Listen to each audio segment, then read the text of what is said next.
best team in world rugby are playing for their spot in the quarterfinals. And it's a Six Nations clash for the ages up against one of their fiercest rivals just across the Irish Sea. Continued coverage of the Rugby World Cup here on the Coach's Corner. Welcome to each and every one of you.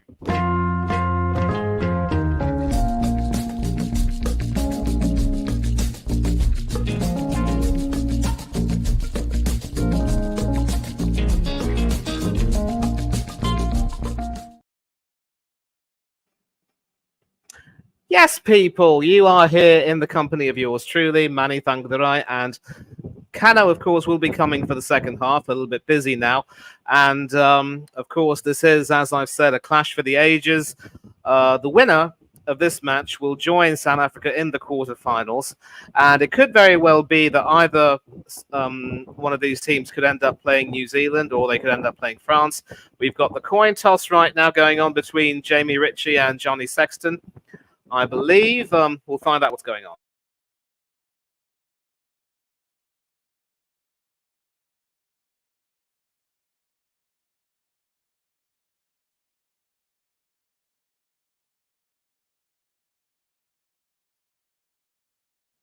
Okay, so Ireland have just won the toss and they've opted to kick off. It'll be Johnny Sexton's boot who will be starting proceedings. And Jamie Ritchie, of course, has opted to choose the end from where they will start. And proceedings will be on in a minute. We will get to the anthems, but first we're going to take a look at the lineups for this Titanic clash. And for Ireland, fullback will be Hugo Keenan. On either side will be Mac Hansen, Mac the Knife, the Aussie, along with James Lowe, the number 11. The two centres are the New Zealand-born Bundy Aki and Gary Ringrose, rather. Captain Fantastic himself will start at fly half, with Jameson Gibson Park taking up scrum half duties to be replaced by Conor Murray later on, if need be. And the front row consists of loose head prop Andrew Porter. Tad Furlong will be the tight head prop with Dan Sheehan, the hooker, and Ronan Kelleher, his replacement, to come on for the lineouts if need be. The two locks are the number 4 Taj Ben and Ian Henderson. Occasional Ireland captain and former Lions captain Peter O'Mahony occupies the blindside flanker position. Josh van der Fleer takes the open side role, and the number 8 propping up the back row will be Caelan Doris. And certainly a strong lineup, and the substitutes here, as I've mentioned, it will be Ronan Kelleher as the backup hooker, with David Kilcoyne and Finlay Bielim the backup props. I believe James Ryan and Jack Conan will probably... James Ryan might end up taking up duties as the backup lock. Conor Murray is, of course, the backup scrum half. And Stuart McCloskey and Jack Crowley will very well be backups to the backs. I believe McCloskey might end up going in the back row, and Crowley could be in the centre. And Jack Conan, of course, will be back up to one of the second row players. And we see the players coming out for the anthem. I'm going to try and run through the Scotland lineup as quickly as I can. And the number 15, the fullback for Scotland, is, of course, Blair Kinghorn, with Darcy Graham and the South African-born Duan van der Merwe on either side of him. The centres are Hugh Jones and Sione Tuipulatu. Hugh Jones, of course, with a very Welsh-sounding name, but, of course, playing for Scotland instead. The superstar fly half is Finn Russell, and he'll be expected to take up kicking duties, with Ali Price, the scrum half. And the front row consists of Pierre Schuurman and Xander Fagerson as props, with George Turner, the hooker. Richie Gray and Grant Gilchrist are the locks. Jamie Ritchie, of course, is captain of the team at blindside flanker. Rory Darg is the open side flanker, and Jack Dempsey is the number 8, who will pretty much complete the back row. And I should just have enough time to go over the substitutes. Ewan Ashman, the backup hooker. Rory Sutherland and W.P. Nell are the backup props. Scott Cummings, of course, will be the backup second row. And Matt Fagerson should take up duties in the back row of the scrum if need be. Luke Crosby is expected to be the backup scrum half, along with George Horn and Ollie Smith, the backup. I mean, it might be George Horn who takes up the centre and Ollie Smith being the back. And we're just going to mute now because it's national anthem time. So I will just mute the screen.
Ireland's call and Flower of Scotland. And of course, another reminder that the reason why they sing Ireland's Call for Ireland is that with all provinces on the Isle being represented, including Ulster, in which 6 counties represent Northern Ireland, it would not have been fair to use the early anthem, Man na Fin, or the Soldier's Song.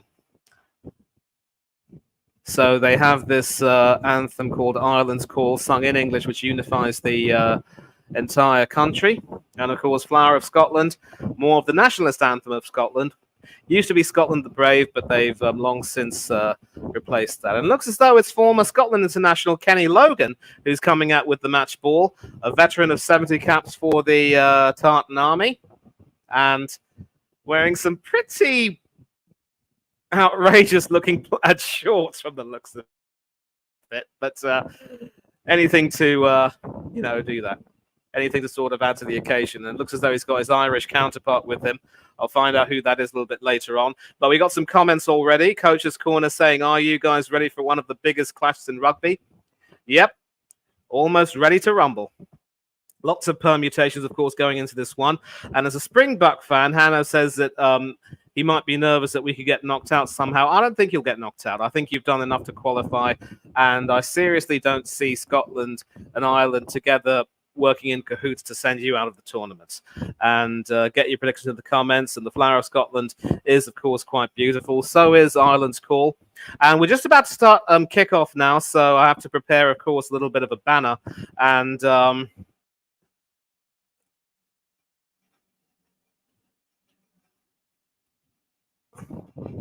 it is, of course, Mr. Sexton who will be starting proceedings very, very soon, and we will get underway. Not just yet, of course. And I'm really glad to have the lineups right in front of me. Nick Berry from Australia's referee, Wayne Barnes, assistant, Jordan Way, another assistant, and Brett Cronin in the television monitor office. So 3 Aussies and an Englishman. And it is Sexton who kicks it off with a nice kick all the way to the left. That should very easily be claimed, and we'll find out who it is. It is the captain, Richie himself, who claims it, and immediately goes straight into a ruck, and still not released quite as of yet, but we see Price trying to get release that. Now, of course, that is well claimed. The Irish back, Hugo Keenan, doing really well. And it is now with Porter, Andrew Porter, the loose head prop, still trying to get out of it. And it is Ireland's number 11, Jason Lowe, who was able to release that. And Ireland is still going strong. It is with Sexton now, who, of course, broke the record for the most number of points scored for Ireland earlier in the tournament, ironically with a try against Tonga, I believe it was. And it is number 13, Gary Ringrose running through, and immediately we have the first score of the game, Jason Lowe. Terrific work in cahoots with each other, and that is the first try of the evening.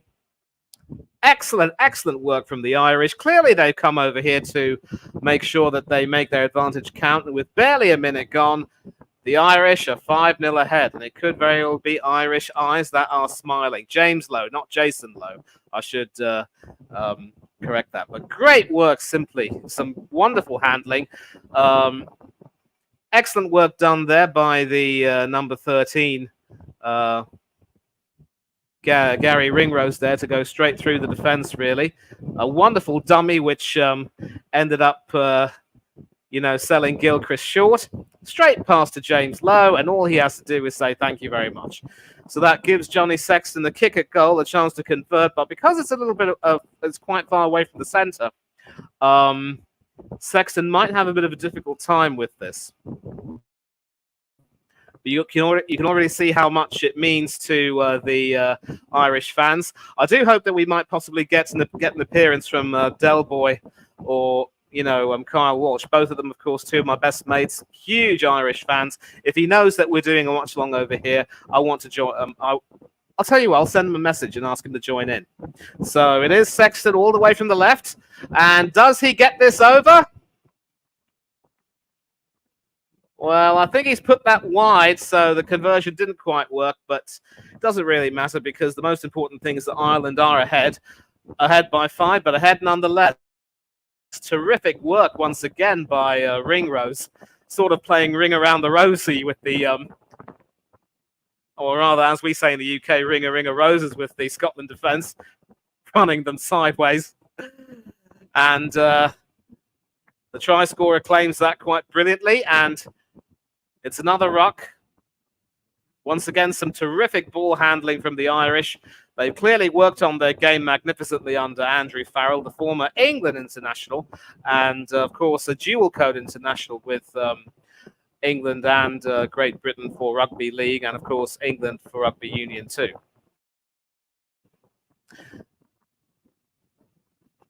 And his son, Owen, is, of course, England captain.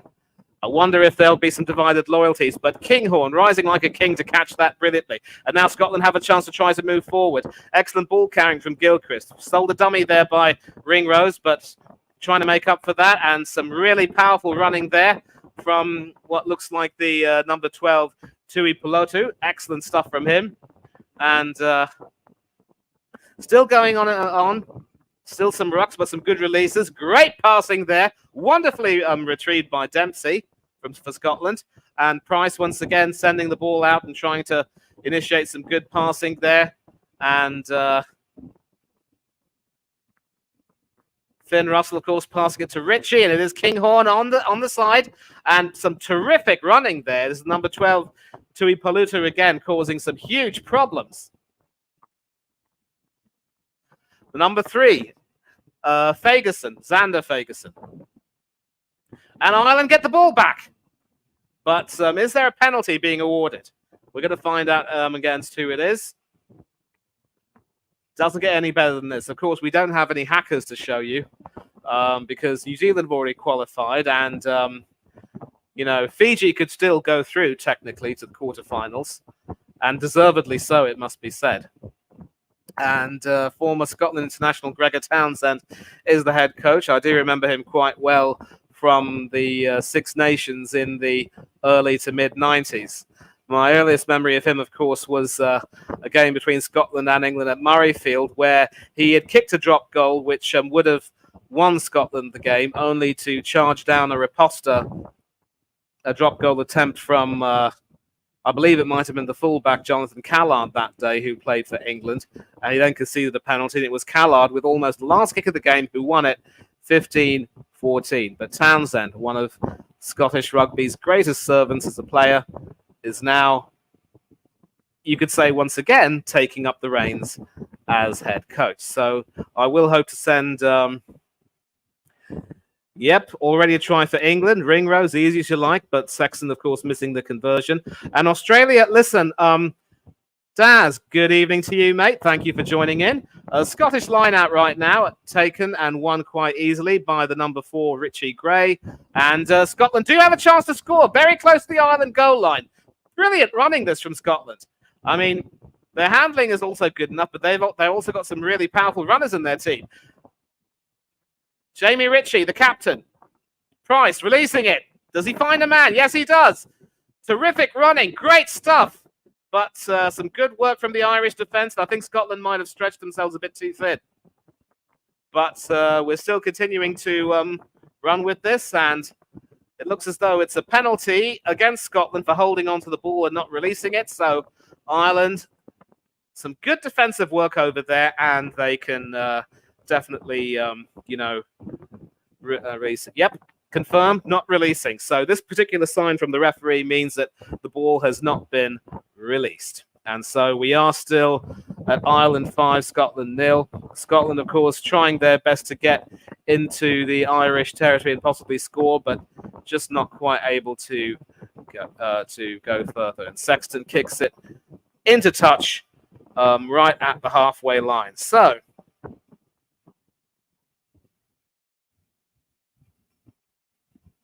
whoopsie daisies. I think I'll leave my good mate Del Boy a voice message, and I might you might want to listen to me and leave this message. That would be wonderful. Del Boy, what's the crack? What's the bleeding story? How are you doing? And all that bollocks. Oh, pardon me for that. I shouldn't swear on live TV. I hope you are enjoying watching Ireland play, and you might be chuffed at the score. I don't know if you're at home watching it. If you are at home and you're in front of a PC, I am doing a watch-along on Hanno's channel. I'd love to have you come on at halftime to talk about the game if you like, and that would be amazing. And do pass this message on to Mr. Walsh as well, or even our friend Niall from the upper tier. I'd love to have you guys on, and we can have a huge crack at halftime, or if you want to join in the commentary, that'd be wonderful. Catch you soon. Cheers. And we already have a Scotland replacement, with Blair Kinghorn being replaced by the number 23, Ollie Smith. I'm assuming that might be more of a blood replacement than anything else. And of course, as it stands, Scotland need this win, and they need a bonus point as well to leapfrog. Actually, if they do win this game and get the bonus point, they will. No, wait a minute. South Africa already qualified. As it stands, Ireland are on 18 points. So Scotland need to win and prevent Ireland from getting a bonus point in order to go through. It is a Scotland scrum right now. The pack weights, of course, almost equal. Scotland 3 kilograms heavier. A scrum for Scotland, which ended up being collapsed a little bit. And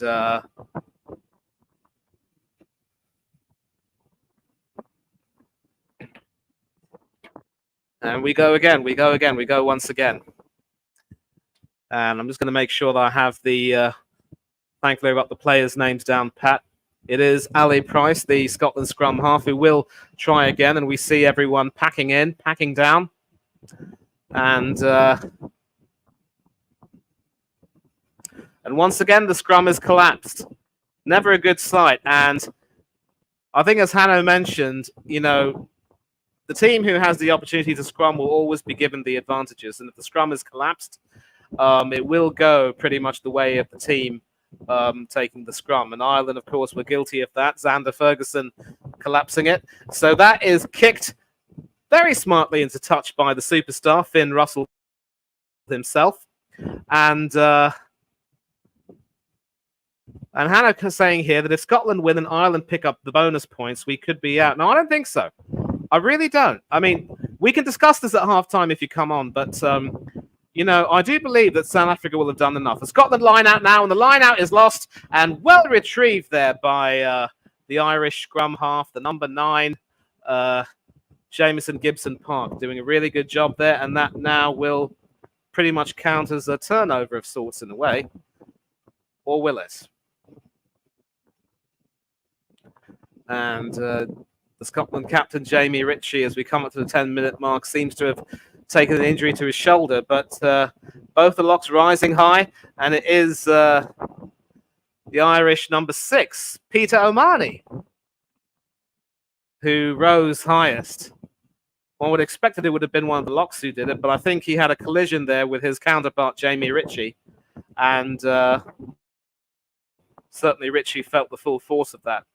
O'Mahony, of course, was captain for the first Lions test against New Zealand in the summer, or the New Zealand winter, rather, of 2017. And after that, Sam Warburton came back to lead the team in the remaining 2 tests.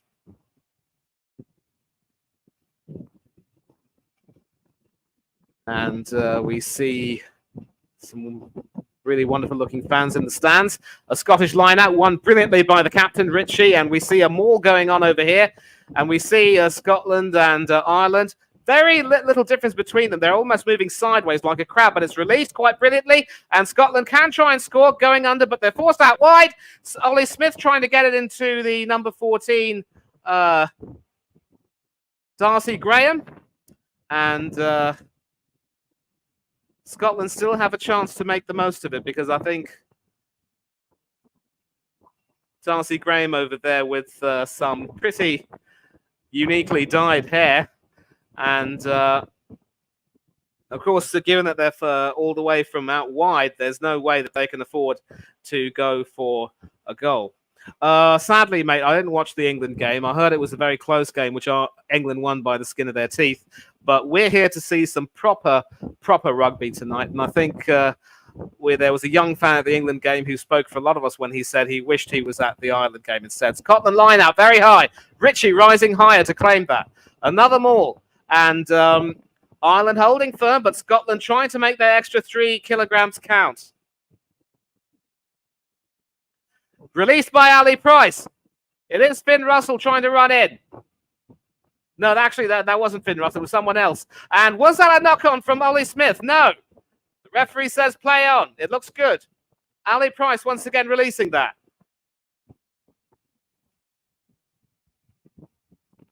Scotland still moving on. Finn Russell all the way out to Tuibatolo on the right. Released again. Dempsey. Released again, but Ali Price is pushed back. It is with Darcy Graham again. Still not quite released yet, but it's getting released. Price with the ball now. And that is Sherman, the prop, who was able to pass that out. Price once again. Darge. Fagerson. Some really wonderful Irish defence, but Scotland is still... And was that a knock-on? No, it went backwards, so it wasn't a knock-on. Ritchie taking that from Price. Russell. Jones. And Price again to Schumann. Schumann with his trademark mop of hair. Price out to Russell. Can Russell find the pass or does he go through? He goes through. Price. Darge. Held up by a combination of Aki and Doris. Fagerson running in. Russell. Sherman. And almost nearly taken back by Ireland, but Scotland still have it. Tui Pulotu, rather. I need to get the names right. 17 phases right now, and you can see just how magnificent this Irish defence is. But Scotland are still coming in. This is rugby at its best. Five Nations rugby, World Cup rugby, whatever have you. This is the best, and we see the play being stopped, and looks as though the Irish fans are very happy. Is it a case of failure to release again? We will find out. Peter O'Mahony again, very much in the thick of things. And so far, the Irish defence has held firm quite magnificently, but some terrific passing. Finn Russell being brought down by the Irish number 3 there, Tag Furlong. And not quite able to go forward. Fagerson with his cap trying to carry the ball through, stopped in his tracks. Still not releasing it. And we're going to find out what the infringement is. I'm just not too sure what that is at the moment. But you could see the reaction from the Irish coaching staff. They are delighted with that. Was it a case of Scotland being offside or going in at the side? I'm not too sure. But so far, Ireland leading the stats with 38 tackles made to Scotland's 13. They've missed 6 tackles to Scotland's 3, but 2 dominant tackles made to Scotland's 0. So it's all a sea of green at the moment.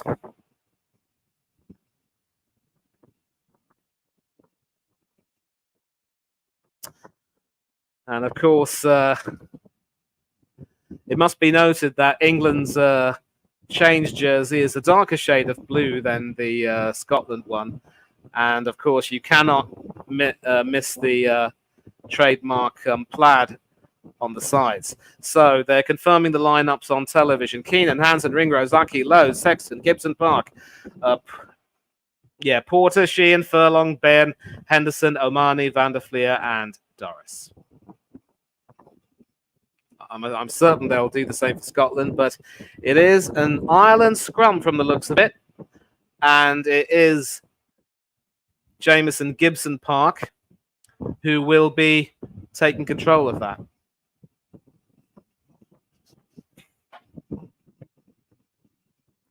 Scrum collapsed. Not a good sight to see, really. I mean, you never want to see teams just collapsing the scrum. It's certainly a case of, niggly, dodgy sort of tactics there. Sexton with a chance to kick it long into touch. Does he go beyond the halfway line or does he stick to the centre? Well, it's just beyond the halfway line, but very close to the Scotland 22. And Gibson Park, once again, not helped by Fagerson and Sherman and company collapsing it in the front. Not good at all. So 15 minutes gone. Ireland 5, Scotland 0 in this titanic Six Nations clash across the Irish Sea. Irish line out very quickly won. Gibson Park passing it out to Sexton. Aki, back to Sexton. Mac Hansen, Mac the Knife, as I would call him. And it is Aki again. And of course, if you're Caribbean, Aki is the name of a certain fruit, which is certainly famous for having to be eaten only at a certain time when it's fully ripe. If it's not ripe, it's poisonous. Also eaten with saltfish, but spelled A-C-K-E-E. I'm pretty certain that has nothing to do with the meaning behind Bundy's name. Of course, born in New Zealand, but qualifying for Ireland through residency and having the time of his life. And will Mac Hansen, Mac the Knife, ensure that there is one Aussie playing in the quarterfinals? We will find out. It's a pretty desperate-looking Scottish defending there, but Ireland are still pressing very hard. And you just get the idea that with their experience and their ability to run the channels much better than Scotland, they should be able to make the most of their chances. It's a Scotland scrum, though, so Ali Price has the responsibility of being able to take it. And we've got Johnny Beattie, the former Scotland back row, saying on BBC Sports Extra, saying Scotland have thrown the kitchen sink at Ireland, but Ireland have looked comfortable. And that is kicked forward. Is that into touch from Finn Russell? Nope. It is brilliantly claimed by Hugo Keenan just before the touchline. But I wonder if... Nope. It is back with Scotland now, of course, with Keenan kicking it forward. Some more kicking right now, and that is also very well claimed by James Lowe, the try scorer. Opts to punt it left-footed forward, and does that go into touch? Yes, it does. One bounce and into touch.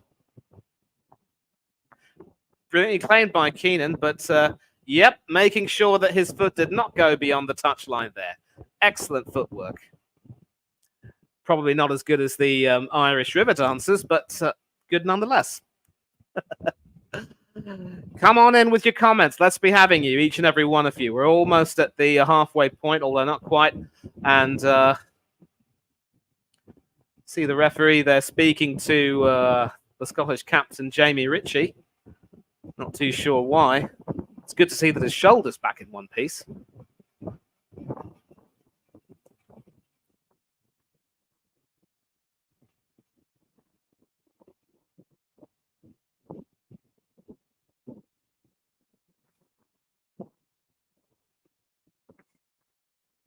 A Scottish line-out right now to be taken by Turner. And is that claimed? Very easily done. This time it's the number 5, Gilchrist, rising high. And the ball is still with Turner.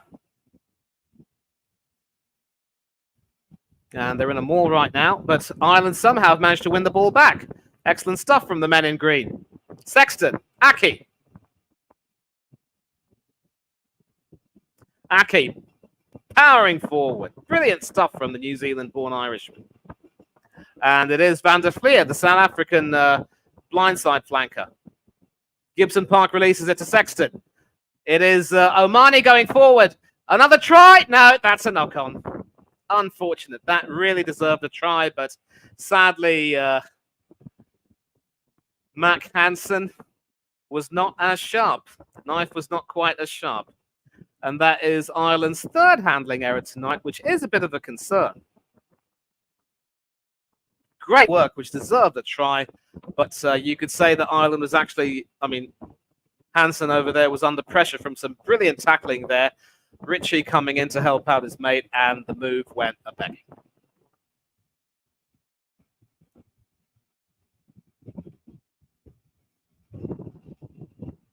And you can see the frustration on the Irish. They wanted that second try. And Ritchie does not look at all comfortable, the Scotland captain. Could he be forced off? But you can already see that the experience of the Irish is coming well into play. Obviously, Omani there with his, experience shining through. And confirmation of the starting 11. Of course, it is Ollie Smith at fullback. So apart from that, that's the only change. Graham, Jones, Tui Palutu, Van der Merwe, Finn Russell, and Ali Price. And then followed by Pierre Schumann, George Turner, Xander Fagerson, Richie Gray, Grant Gilchrist, Jamie Ritchie, Rory Darg, and Jack Dempsey. And sadly, it is a case that the Scotland captain might have to go off. We hope it's nothing more than a blood injury. His replacement is Matt Fagerson, who I do believe is related to Xander. Are they brothers? I will find out right now.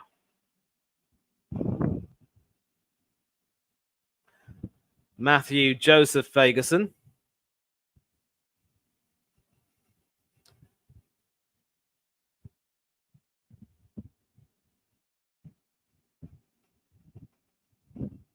And Matt and Xander are indeed brothers.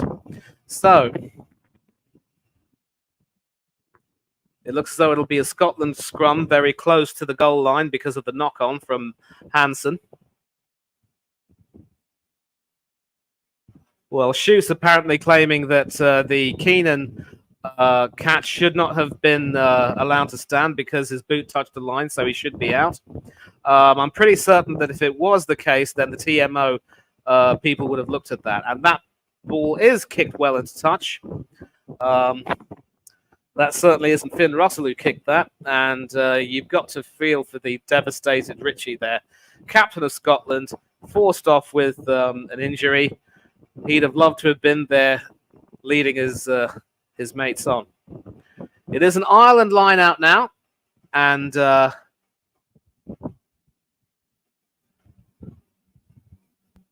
Dan Sheehan there with the throw. Easily won by the number 4, Tad Bain. Gibson Park to Sexton. Bonde Aki. What a powerful player Aki is. Gibson Park hoiks it up in the air. Is that claimed by Scotland? Well, the handling has got to be strong, but Ireland do have it back brilliantly. Caelan Doris. Park once again, this time left-footed, hiking it up into the air. But that is caught very well by Darcy Graham. And play is stopped. We're going to find out what it is. And we are just past the halfway point in the first half. It is still Ireland 5, Scotland 0. James Lowe with the unconverted try after barely a minute. And Graham now will look to kick that into touch, and he does so. No, he doesn't, actually. It's handling error by one of the Irish backs. I believe that is James Lowe, of all people, who ended up bobbling that into touch. But and do we have a replacement here? It looks as though Mac the Knife has gone off to be replaced by the number 23, Stuart McCloskey. So we already see the backup fullbacks rather, on. Both the number 23s. Ireland line out. Dan Sheehan again.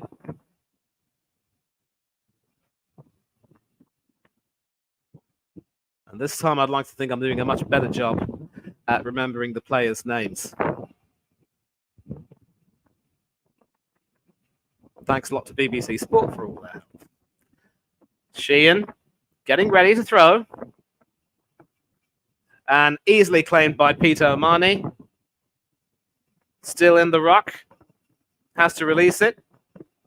And it is Gibson Park who has the ball.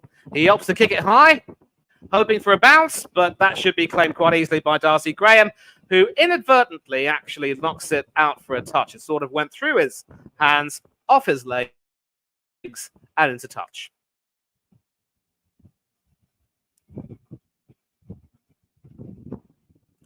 Yeah, not the best of handling there from Darcy. And you can see there with his platinum blonde dyed hair, he almost looks a bit like Gaza, Paul Gascoigne, except he's got a very thick moustache. Could he be Lyndon Dykes, perhaps? Another line-out, won by Josh Fleer. Gibson Park finds his way to Aki somehow. Hugo Keenan in the mix. Gibson Park gets it to Sheehan. Sheehan stuck in the ruck. And Scotland win the ball back. Finn Russell. Does he kick it into touch? It's bouncing very close, but Keenan does a brilliant job of reclaiming that. And thankfully for your sake, Shush, he was able to make sure that his feet were in the line. And Keenan does, in fact, hoik it into touch beyond the halfway line. So Gregor Townsend will be happier with Scotland's display, and certainly with the way they've been able to, show their power. Scotland have won 4 out of 5 line-outs, but this is now going to be 4 out of 6. Brilliantly won by Ireland.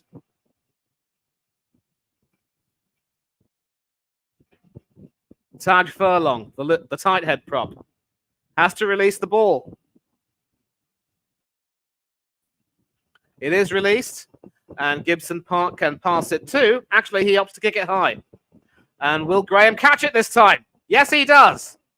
Tackle to the ground by James Lowe.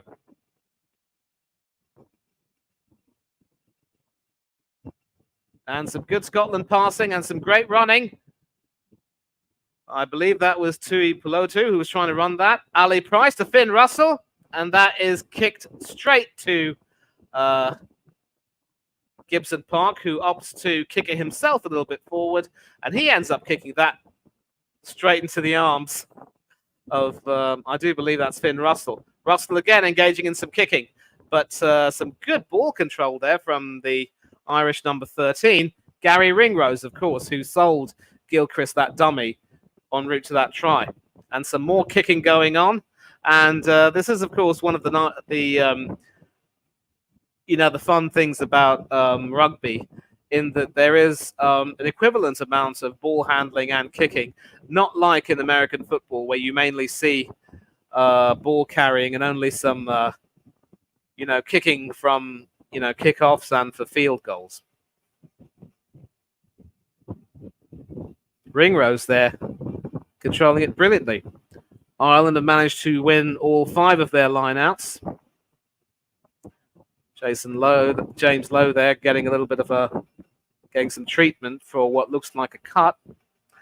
And this could almost mirror the Ireland-South Africa match, which is also a low-scoring match, but Ireland did enough to ensure they got the win over the defending champions. And I'm sure that once Hanno comes on at half-time, he'll probably look to discuss the possible permutations there. And rather disconsolate figure of Blair Kinghorn on the bench.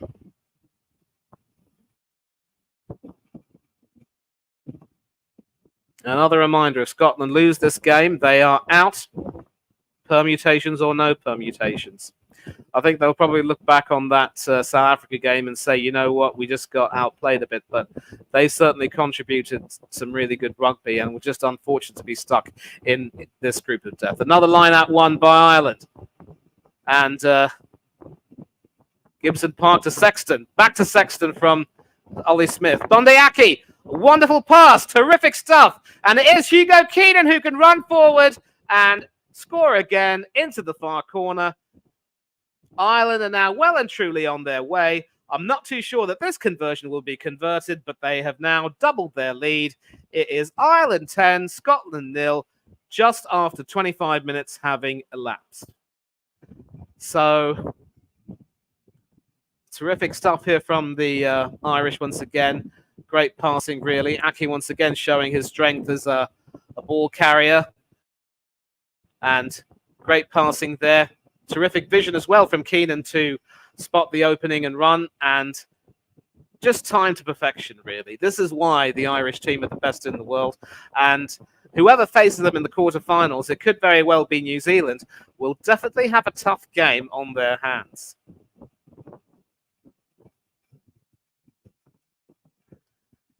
And of course, as it stands, of course, this means that Ireland will qualify as group winners. We're going to see if Sexton is able to convert this penalty. An angle of 53 degrees, a probability of 53 exactly, and from 41 meters out. He's missed a similar one earlier. Can he get this through? I think this one is also, it's good. It is good. And so Ireland are now 12 up.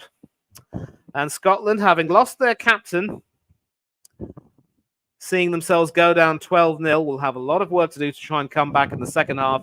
But I think it's fair to say that... we got Delboy. So you're out for the game, can't come on. Ireland's defence is absolute quality, and the Scots are finding it hard to break into it. Not a problem, mate. Enjoy your time out, and I'm really grateful that you responded. But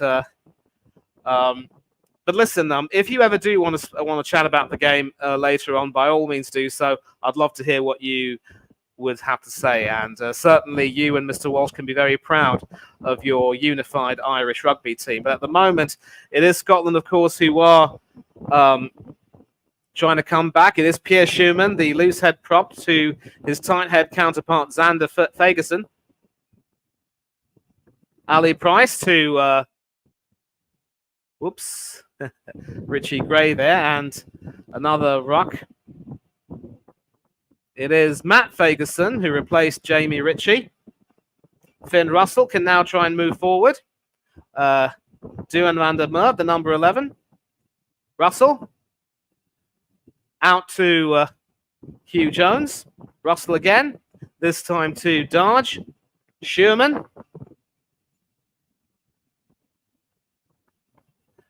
Russell. And there, Scotland do have some people out on the wide left. Price to Richie Gray to Schumann again. Price again to Finn Russell, who can certainly try and find a pass or go through. Opts to find a pass instead. Scotland caught another ruck, phase 9, and once again, Ireland seem to have the mastery over their Scottish opponents. It looks as though it's a case of, again, failing to release. And this is the experience of the Irish defence coming to the fore.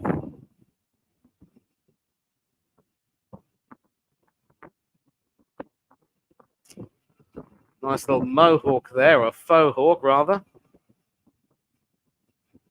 And Sexton opts to kick that into touch right at Scotland's 22. So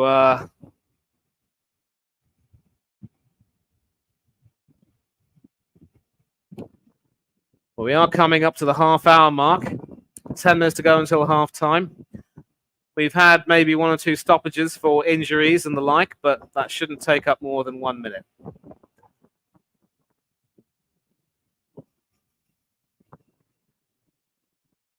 Dan Sheehan with the line out.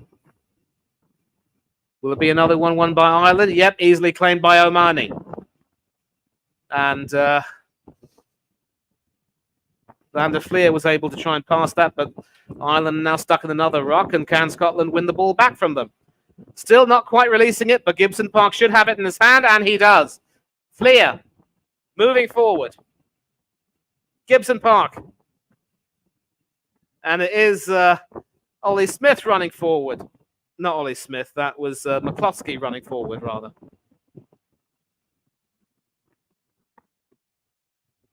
Henderson. Brought to ground, but the ball is released. Gibson Park to Fleer. Gibson Park once again releasing it. This time to Taj Bain. Gibson Park out wide to Fleer. And Ireland could have another try before the end. We're into phase 8. Gibson Park. Bairn.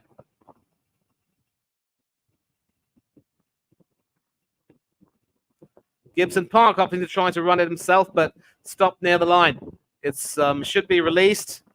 It is released. And Scotland are doing their bit to try to prevent Ireland from going forward, but they've apparently a penalty try has been awarded. And so Ireland have now increased their lead by a further 5 points. And Scotland are well and truly up against it. So, Mr. Trollope, if you are watching, I'm sure you'll be quite happy with this scoreline. We're going to see why the try was awarded. Obviously, Gibson Park trying to get the ball and run himself, but so close to the goal line. And Henderson, of course, trying to release that, but not successful. But we will find out later on why the try was awarded. And now Sexton has a more straightforward conversion, closer to the centre. 35-degree angle, 23 meters distance. A guy of his caliber should be able to send this over. And he does.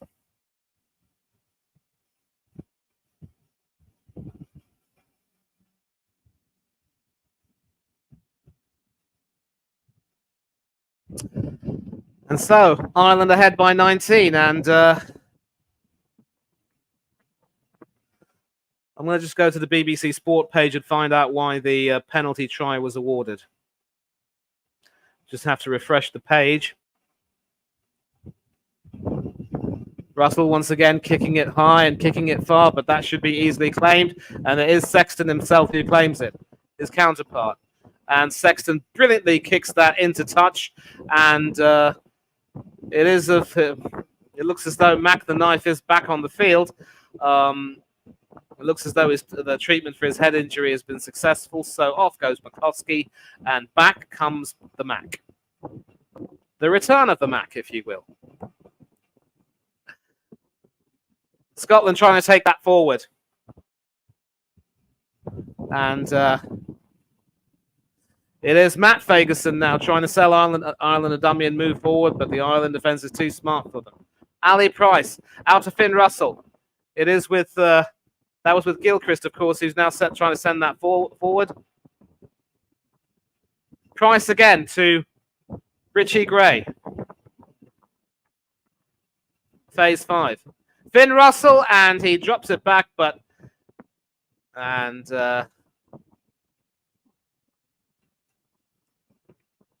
going to see what's happened over here. Looks as though it's another penalty against the Scots. A neck roll. Well, we're going to find out what that is, obviously, from Hanno, who's probably a much bigger rugby expert than me. And it looks as though Mac has gone back to the dugout, and McCloskey returns to the field. And it is the penalty try. Apparently, it was over the line, and we will confirm that. Thanks a lot. Thanks very much indeed, Hanno. So it is Ian Henderson, of course, who was able to take the ball over after Gibson Park was sort of caught in a ruck trying to take it on his own, but Henderson was able to get it over. So no penalty try. It was a try well earned. And Johnny Beasy again saying Scotland are unable to get over the gain line when they're on the ball. Compare that with Ireland. They click through the gears with such ease. Couldn't have said it better. Another lineup, brilliantly won by Omani. And we're stuck in the maul right now. Basically with, Ireland pushing the Scots back.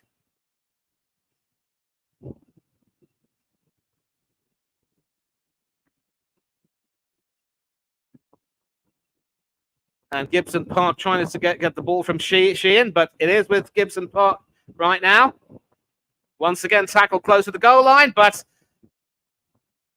Andrew Porter, the big prop, trying to run forward. It is with Josh Fleer, but he loses the ball, and Scotland can try and work, but it looks as though another penalty has been awarded in Ireland's favour. With about 4 minutes to go until the end of normal time, we should have some time for stoppages. We've got Mr. Sharma in the building. I never thought that you'd be a rugby fan, but good to see you. If you're watching the game and you want to join in at halftime, I will send you the link, all right?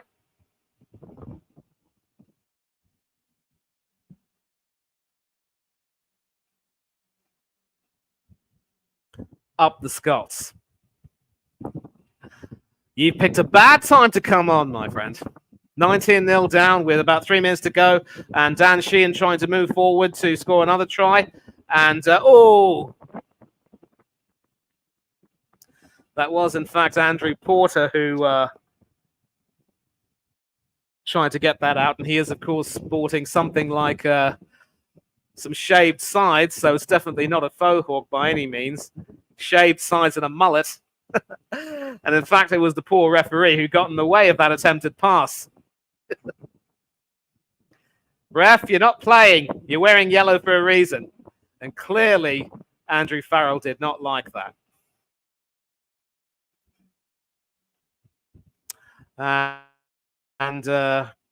Coach has caught Hanno pretty much sort of concurring with what BT has said. They can't finish and they don't know what to do on attack. So couldn't agree more there. But it is an Irish scrum with Gibson Park taking it. And I want to thank you for clarifying that, Hanno, because I didn't see Henderson quite going over. Gibson Park to McCloskey. McCloskey drops it. And Looks as though Ireland might have conceded the penalty this time. We'll find out why. Nope. It's another penalty for Ireland from the looks of it.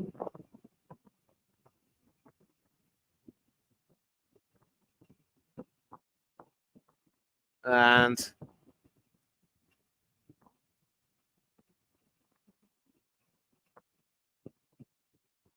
well, there's a penalty which will be taken very close to the Irish goal line. Dan Sheehan trying to burst forward, but stopped in his tracks. Porter. I believe that was Fleer who tried to, get that made over. Sheehan pretty much stopped in his tracks and almost lifted up. Gibson Park all the way out to Sexton. Finding Keenan. Is Keenan open? Has he crossed over? Yes, he has from the looks of it. Nippon, turn away now, son. Your team are 24-0 down. And a nice way to pretty much add some gloss to what has been a very dominant first half for the Irish. Once again, just knowing where to find their men. And what's ironic was that Gary Ringrose was out open, but that was brilliantly claimed by Keenan, and all he had to do was take his momentum forward. I believe it was Matt Fagerson and Duan van der Merwe who tackled him, but the momentum carried Keenan forward. And the men in green celebrate another try. And will this be the third conversion with 30 seconds to go until the end of 40 minutes?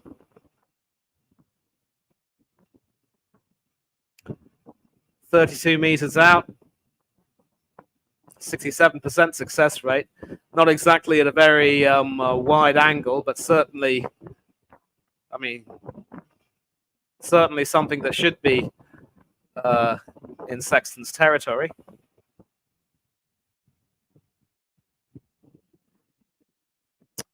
And it is.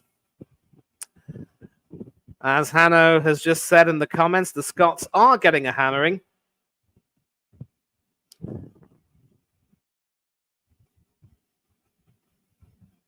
A hammering to the tune of 26-0. And so we are into the first 20 seconds of time added on. So as things stand, Ireland are comfortably through as group winners. They've gained 3 bonus points in their campaign.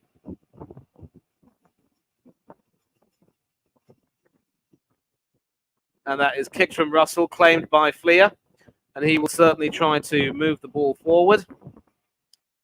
And so as it stands, Scotland have about 40 minutes left to save their World Cup campaign. And that is kicked into touch for the final action of the first half. And what a dominant first half it has been for the men in green.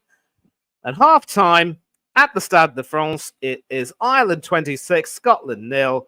And Ireland are home, almost home and dry. But there are still 45 minutes left. And the Scots are going to have to find a great deal of reserve to try and get back into it. Live from the Stade de France on the knee, this final Pool B clash is taking place, and what a titanic clash it is proving to be. But Ireland are quite simply having the better of it right now.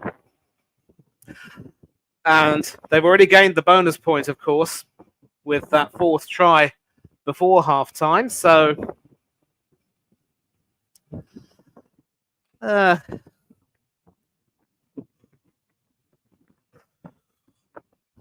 what can be said? It has been a dominant half by Ireland.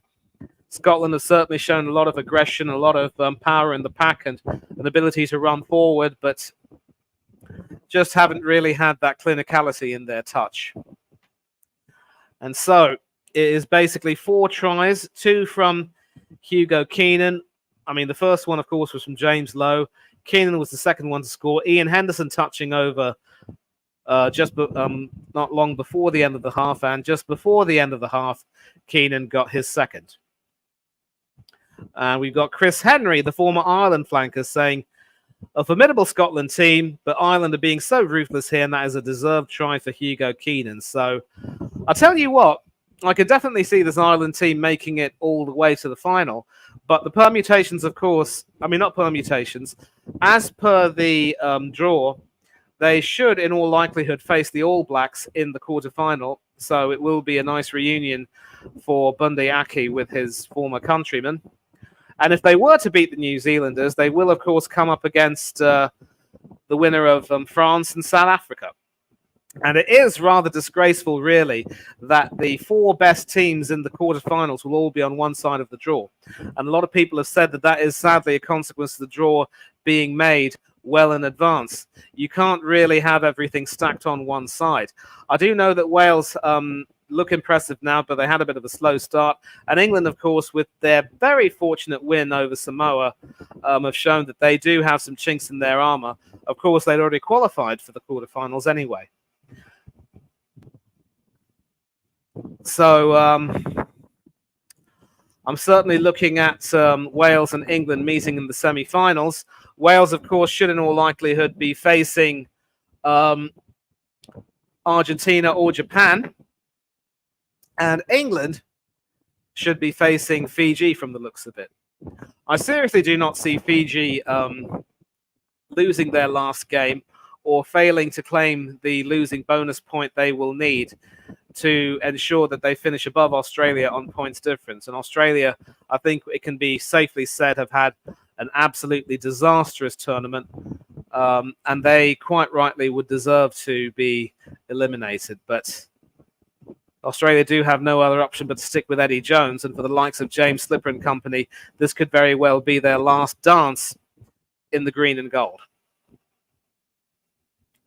Chelsea fan in the building, big up to you and thank you for joining. Always and forever a friend of this channel.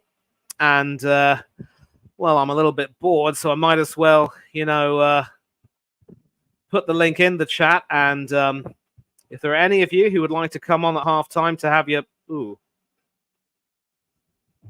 Wait a moment and then try again.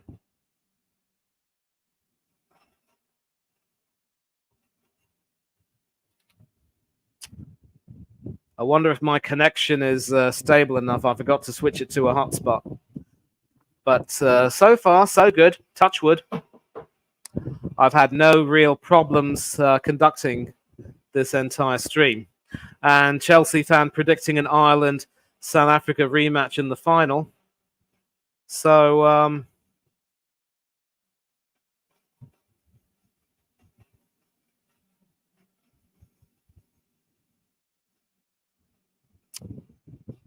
okay, it looks as though we can't have people coming on unless they are allowed to, but it is what it is.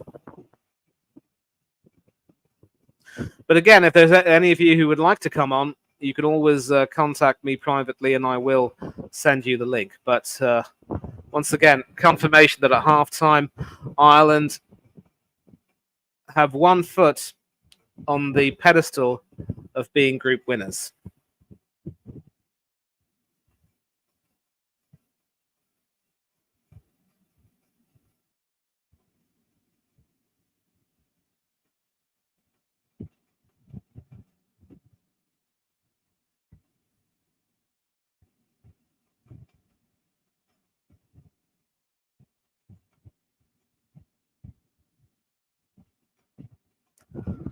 Just checking my phone. Nothing much really happening.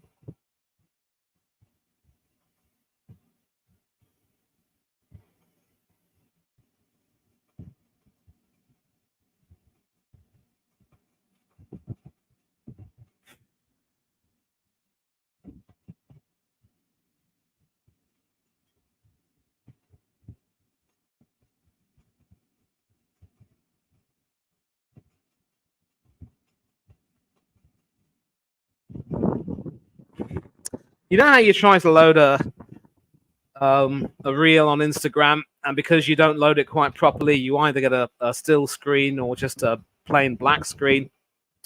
An absolute pain in my rear end. Here's what it is, though. Can't really help it, I guess.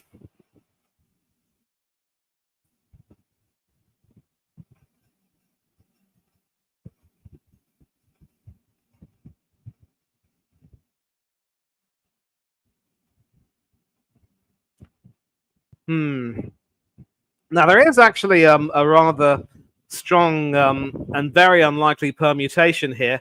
And I will share this because I think Hanno did mention that something can work.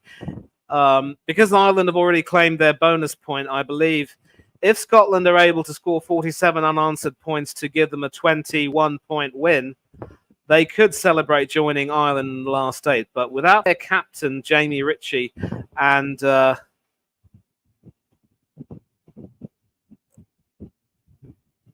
fullback, Blair Kinghorn, it is a big ask. Armchair stuff for Johnny Sexton so far, so I really can't see Scotland scoring the 47 they would need. It would effectively mean 7 tries, 6 conversions. And that is how quickly I can do rugby math, you see.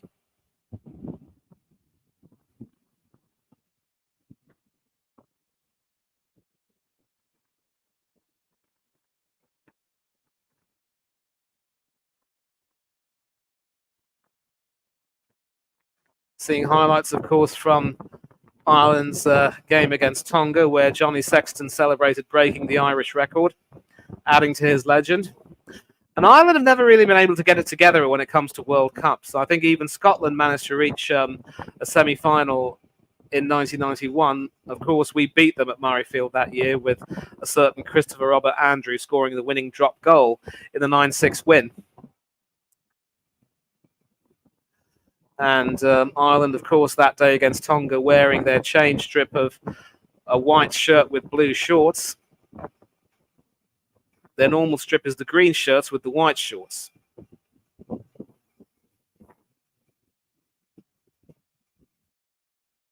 And we've got Mr. Trollope in the building. Good evening, Bert. How are you? I'm good. I think I'm better than most of the Scotland fans right now. But I am fearing the French right now. I am getting a bit scared for that quarter final against the French, unless Scotland can cause a big upset, but I doubt it. You do realise that if Scotland cause an upset, if they're able to score 47 points, it could mean that South Africa are out. But I do believe you mentioned that winner takes all if Scotland do win. And that is, of course, the try which saw Johnny Sexton breaking that record against Tonga. I've got the highlights playing right now. So you watched the first half, and I think you and Johnny Beattie on the BBC were pretty much in sync, or pretty much in agreement, that in as much as Scotland have certainly tried huffing and puffing and bruising and, barracking their way through, they just weren't quite able to have that, clinicality or that type of touch they needed. It's pretty much been, Ireland weathering the storm and just taking advantage of some slack Scottish defending. Wouldn't you agree? Yeah. Again, Scotland. I think before the match, I think most people were thinking Scotland. I've got that forward back to give the Irish a go, but just didn't happen. So that's a big thing, and yeah, sloppy defensively. And when your forwards aren't getting go forward with the ball, then you're already a step or two back. Yeah. In stark contrast, I'm just taking a look at Bundy Aki over here. And, in him, Ireland have got a terrific weapon because he is quite a powerful bloke, the New Zealand-born Ireland centre. And one thing I like about him is that in addition to being very powerful, he also carries the ball quite brilliantly. And you could perhaps say that he has been Ireland's best player in this campaign. You saw the Ireland-South Africa game. Would you say that he was the difference between the two teams? Look, Bundyaki played a phenomenal game against us, and probably is one of the reasons. But you have to say there are other reasons too, like the pack of forwards of Ireland gave us tough test in the scrums and in the lineups. But as they are giving Scotland back from a backline perspective and defensively, definitely one of the key factors to that Irish win over us. So it will be interesting to see how he performs. In this match, it seems to be Gary Ringrose that has gotten the upper hand. But yeah, it's still up for debate.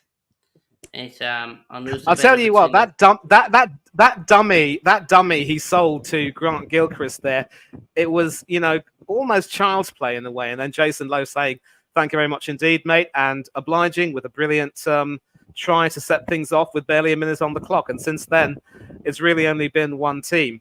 And you mentioned that the pack of South Africa has not been as powerful as it used to be. You must be missing Tendai Mutawarira. Look, we've got some good replacements, but I don't think anybody can replace a guy like him. So yeah, it is. It's sad that he isn't there anymore, but it is what it is. So yeah, Zimbabwean born, but played for South Africa. And they ended up earning about over 100 caps, 117 if memory serves me right. Right up there with Oz Durant as one of South Africa's greatest ever. And I remember seeing Oz play in 2007 as one of the key factors in South Africa's win then, also over England. So I'll tell you what, when it comes to England, we just don't like playing against you. yeah. In a World Cup, definitely not in a World Cup. It seems to dominate you when we play you in a World Cup, but it is like that. It's the other way around with the cricket. I guess. And of course, I'm just glad that you are far too young to remember 2003, because that team under Rudolf Stroley, I mean, under Corny Krieger's captaincy, it was absolutely dire. Krieger never deserved to be captain, and Stroley was quite simply, a disgrace as the coach. If you ask your dad, he'll tell you all about Camp Stolrod and the whole controversy that generated and the whole fallout from that. And it was a horrible chapter, but I'm glad, since then that you've moved on well from that. Yeah, but there were also some bad periods. I would say since the 2011 World Cup, since then till Rossi and Co took over, it was hectic. It was tough. It was tough watch as a Springbok fan.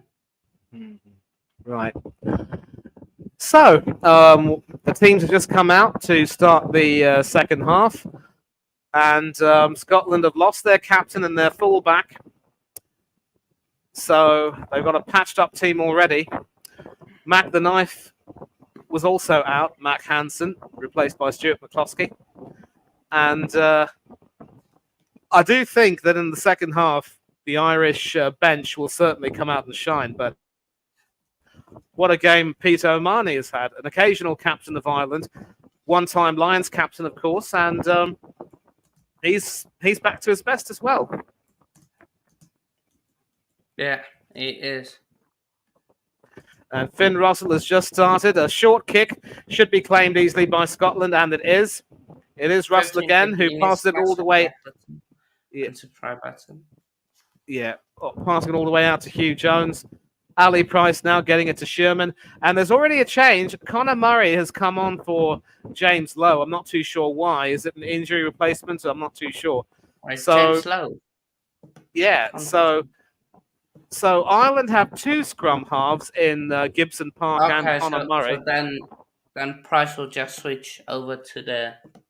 I think the scrum half will just... No, it's an Ireland substitution. So what happens is that Ireland now have two scrum halves. So it's Gibson Park and Conor Murray.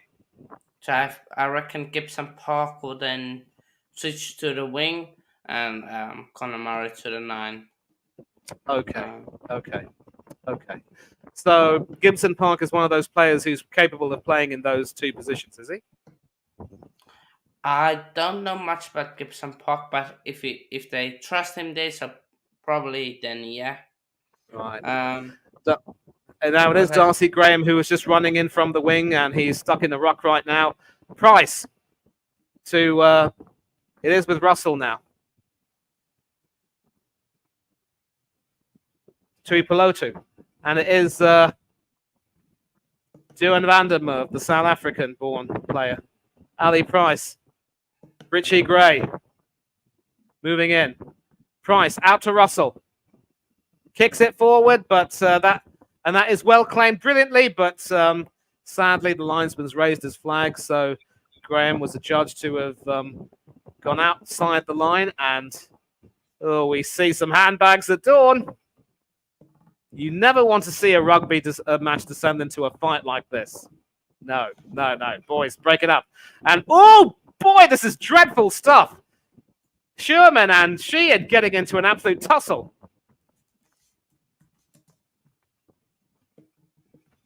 What do you think kicked this whole thing off, Hanno? Probably a few. I think frustration from Scotland and a few words from both sides. But jeez, yeah. And Wayne Barnes, who is the backup referee to the Aussie referee right now, and it's still continuing. For Pete's sake, it's Duan van der Merwe and Pete O'Mahony. This is dreadful stuff. And I see a smile on the South African-born van der Merwe's face. He and O'Mahony, of course, were Lions teammates. Jesus. I mean, actually, they weren't, rather. But O'Mahony wasn't picked by Warren Gatland for that squad. Yeah.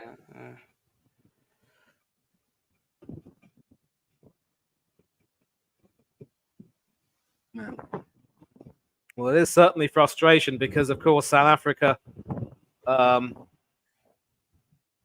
Okay, well, yeah.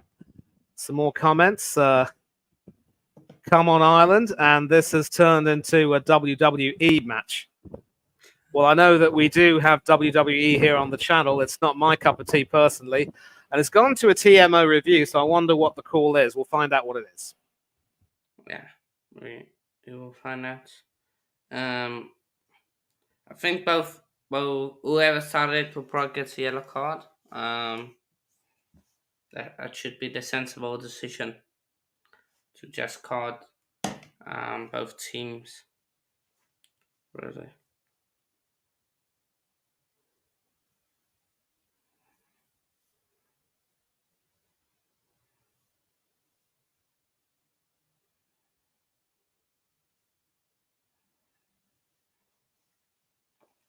Yeah, man. I'm just listening there to what they are saying.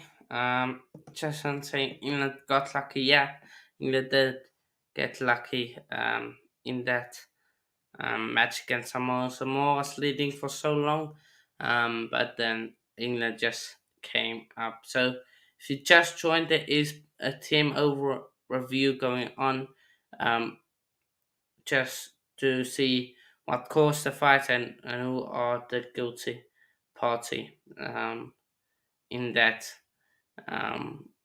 fight or scuffle they had there between the field of Irish and Scottish players. So that might take a while. So yeah, you're muted. So sorry about that. Yeah, it's a booking for the number 23, Ollie Smith, and so I don't know if he's necessarily been sent to the. Has he been sent to the sin bin? Yes, he has. Ollie Smith there, and I'm not too sure why they haven't bothered to check the huge rumble there between Pierre Sherman and Dan Sheehan there, because that, I'll tell you what, that was awful. Ollie Smith and Sexton getting into a little bit of a Scotland, or is it a red card? No, it's just a yellow because it's not in review. And you've seen, Hanno, in this tournament that some yellow cards are subject to a further review. They can be converted into a red. But Sherman over there, oh boy, that was horrible. So yeah, so who got the yellow card? Ollie Smith, the number 23. Ollie Smith, number 23. And an Irish scrum, Sheehan. So nothing given. Conor Murray releasing that perfectly. Ben Aki. Murray out to, can't see the number there. But have Scotland got the ball back? No, they haven't. It's still with Ireland. Murray releasing it to Henderson, who scored Ireland's third try in the first half. Scotland momentarily, of course, down to 10 men. And can Ireland make this one-man advantage count? Brilliant pass from Keenan out to Gibson Park on the right. And I get what you're saying when you say that he's on the wing. That was a brilliant piece of running there from Gibson Park. He's shown an ability to be able to carry the ball by himself. And Sexton all the way out to... Now it is with Gibson Park, who's gone to the other side. Sheehan, can he cross over? Yes, he can. No, Ireland 31, Scott. Devastation for Ireland. They said this will be one of the most highly anticipated matches. Only thing I know is it's humbling. It's humbling for the Scots. You know, Nippon was on earlier. He was saying, "Come on, Scotland." I think he had to leave the watch-along when he saw the fact that Scotland are yet to score. And now, of course, that means that if Scotland were to try and qualify along with Ireland, they'd have to score 54 unanswered points. But I think their difficulty now will be to try and get 32. Well, first they must get before they can get that. First they must get 5 points or even 3 points before they can be thinking about such stuff. But it's going to be a tough one. This for the Scottish fans. Yeah, another wide conversion from for Sexton, 53-degree angle, very similar to one of them. I mean, two of them he had in the first half. Can he get this over? I think that might be just wide. Yes, it is wide. So Ireland 31, Scotland 0, and you've got to say, Hanno, that with less than half an hour to go, it really is all over bar the shouting. Yeah, it is. Chaston saying Ireland shows some mercy to Scotland. And with 5 tries for Ireland, that is Sexton's last action of the night. He has been replaced by Ireland's number 22, Jack Crowley. So Ireland once again with the ball from the kickoff. And Scotland have made a change. Grant Gilchrist is off for the number 19, Scott Cummings. So it's time for Scotland's bench players all to come out. But we're going to see what happens further. Connery hooking it high. Does it go into touch? Nope. And Scotland can run away with it through Jack Dempsey. Yeah. It is Cummins now to Sherman.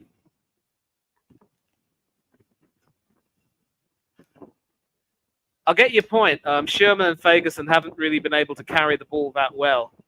And as props, you want them to be not just good scrummagers, but definitely a lot more mobile with the ball in their hand. Russell, Gray. Yeah, 23 people in here. Do smash and subscribe to the channel.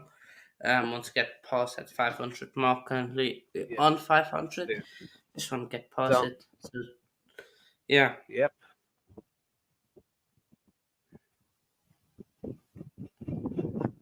Okay, Hugh Jones, the Welshman, I think. And is that a knock-on? Well, Ireland have the ball anyway, and it is Ben who's able to get the ball. Murray just has to try to get it out and release it. Easy pass. And Jack Crowley's first action is to kick it somehow beyond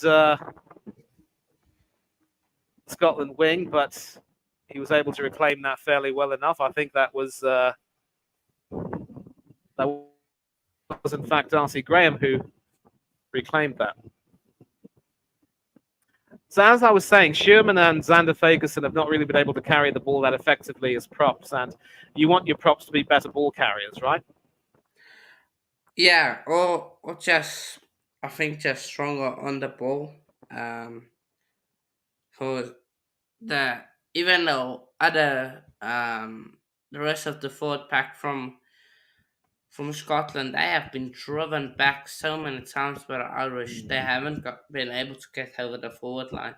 That's been one of the Yeah, main things as hampered Scotland. Nobody's yeah, getting over the forward line. yeah. An attempted kick into touch. It's claimed by Hugo Keenan, who had the sense to bounce it inside the field, and then he's able to kick that into touch at the halfway line. And now we see the Green Cavalry coming on, a raft of substitutions being made. You bring your men on in packs 16, 17, 18, 19, and 20. So who are they? Yeah, impact needed. Hopefully, from a Scottish Yeah, point of so view, they can bring. yeah. Yeah, but it's so Andrew Porter being replaced by David Kilcoyne, Tag Furlong being replaced by Finlay Bealham, Ronan Kelleher coming on for Dan Sheehan, who literally was taken to the cleaners, it must be said, and James Ryan coming on for Taj Bayonet, and Peter O'Mahony, who's had a fine game, being replaced by Jack Conan. Conan the Irishman as opposed to Conan the Barbarian. And I wonder if Jack Conan will be playing for the Barbarians someday. You probably didn't get that reference, Hanno. Conan the Barbarian is a famous film starring Arnold Schwarzenegger. No, did not get it at all. Well, a lot of older fans will get that. But Ireland moving through. Hugh Jones and Duan van der Merwe. And Schumann is, of course, also... Yeah. Kept quiet quite well. And the other South African in the starting lineup, Pierre Schumann from Nelspruit in northeastern South Africa. Yeah. Certainly not in your neck of the woods. A little bit far away, I would imagine. In Free State, perhaps? No, further. I'm more to the west than Free State. Okay, cool. So, yeah. This is why I like having you on, because you teach me a lot about South African geography too. I mean, I do know, of course, that your country has 3 national capitals, the administrative, judicial, and the legislative capitals. Yeah. But Skumani hasn't been impressive this game. But they do have a few South Africans, I believe. Number 18, Nal is also from South Africa. Unsure about the number 22, Horn. I'll check if he is also from. And of course, Sherman, of course, is an alumnus of the Afrikaans Heer Sun School, which also has produced Jacques Rudolph, former Protea. So your school system produces a lot of very talented athletes, it must be said. Yeah, the top schools in our country do produce very talented people. So yeah. And of course, as a guy hailing from the Cape Province, you might know all too well about the Rondebosch and Stellenbosch rivalry, yes? Yeah. Look, that's a fierce one. Even there are a few fierce one. Pearl Eye against. Okay, Finn Russell now though. He's got. He had the Scotland number 2 Turner on the outside, but Scotland could score a try here. The Irish defence still holding firm, but they need to release the ball, Scotland. And once again, they just can't quite get through. And it's though every time you see a Scottish player getting the ball, you see 2 Irish guys double teaming and moving immediately to impede their progress. And the ball is stopped just in front of the goal line. We will see. And Ollie Smith is due to come back onto the field in 2, 1, and he should be back on.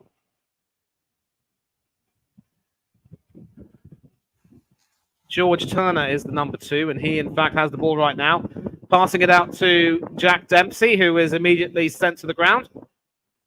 And it looks as though it's a penalty against Scotland, I believe, for coming in at the side, if I'm not wrong. As we found out in earlier games, if you're in a ruck, you cannot come in at the side. And I think that was the signal that the referee made. His hand was sort of waving this way. No, that's it. If it's like that, it's knock on. Coming from the side is like this. Okay. So, yeah. You learn something new every day. Hanno, much love to you. No worries. And that is the last action of Sherman's night. The Afrikaans Sun School alumnus is replaced by Rory Sutherland at loose head prop. So an Ireland scrum to be taken by Conor Murray. And we saw Princess Anne in the stands, and we see her again singing along to Flower of Scotland. I'm a little bit surprised that she would sing to that, because that happens to be an anti-monarchist song, if you get the drift. But, you know, this is one of the wonderful things about being a part of the United Kingdom. Although there is a little bit of a historical rivalry, we come together when it matters the most, and, you know, we work a lot with one another. And that is seldom better expressed than when the British and Irish Lions tour the Southern Hemisphere. Yeah, and usually you lose, which is a good thing. The British and Irish Lions, usually they lose. Don't have much success. Just count your blessings that you weren't born in '97 when Ian McGeechan's boys turned you over. I think that's almost one of the only times you did one, so gotta give you at least something. Whoa. Yeah, 24 people watching. Do hit the like button. Thanks for the update. And looks as though the scrum has been collapsed again. I'm going to find out, confirm that.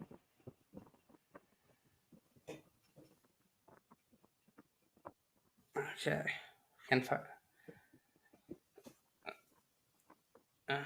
I mean, seriously, with 26 or so minutes to go, it really is all over. But Scotland, credit to them, they are showing some good fight. And, I mean, having seen Scotland play, what do you think will be their biggest regrets when they exit the tournament? I wouldn't say they have any regrets. I think their biggest regrets will be World Rugby putting them in a pool of South Africa and Ireland, because at the end of the day, they're not at their top level to play against us and Ireland. So, yeah. I think they're going to be, if they had been grouped in Pool D along with England, they would have probably fancied their chances, especially when it comes to coming up against the likes of Argentina or even Samoa and Japan. And Ireland win the ball back. It is the hooker, Kelleher, who was able to do that. And Ireland ruck, released by Murray. And Ireland still have the ball. Murray again. And Gibson Park, the starting scrum half, is out on the wing. Let's see. Anna. Yeah, you're probably ahead of me. That's. Are you watching? Are you tuning into the text coverage or watching it on stream? No, I got it on stream finally. Cool. So yeah. So I am ahead of you. What months are you? 55, 18, 19, 20.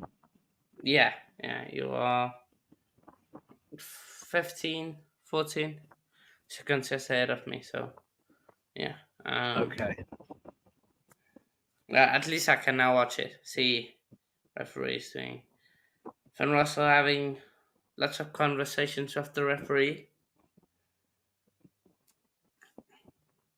I think he's probably the vice captain in It is the captain Richie's absence. instead of Jamie Ritchie.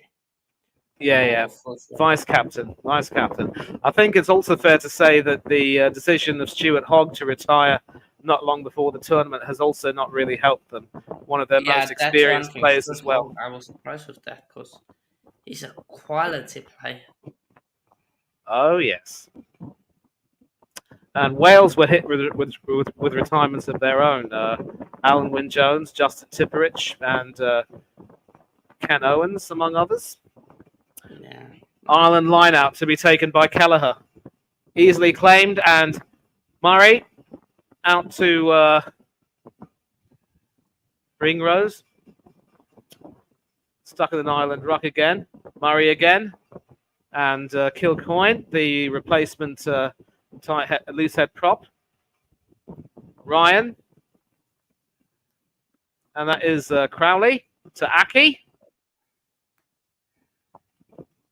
Ireland going to make it, what, 36? 38 is the hope with the conversion. And you can see that the ball carrying is absolutely top notch, out of this world, really. And Ryan once again moving in with the ball. Well, Murray out. And that is kicked all the way. And easy pickings that for Gary Ringrose. Another fine game from him, and it's good that he's got his try. Let me go through this. So, chip kick the, I think it was Sexton, and then on the wing. No, Gary- Sexton was off.